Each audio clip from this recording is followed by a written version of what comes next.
Welcome to the Slop Farm. Enjoy the video. You begin by positioning the roller under the outer thigh where the IT band runs. This is not muscle, but a connective tissue line, so pressure matters. Lean onto your forearm and use the opposite leg to adjust how much weight you load. Start with roughly 1/2 your body weight. Move slowly to identify the most tender spots.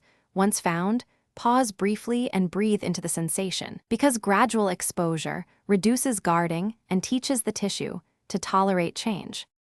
You now establish a controlled tempo. Roll at about 1 to 2 inches per second from the hip crease to just above the knee, keeping your spine neutral and your core engaged. Once you find a tight spot, hold for 10 to 20 seconds, then resume steady rolling.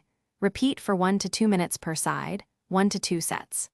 To influence different fibers, slightly rotate your body 10 to 30 degrees toward the front or back. Make sure to breathe and avoid abrupt shifts in pressure.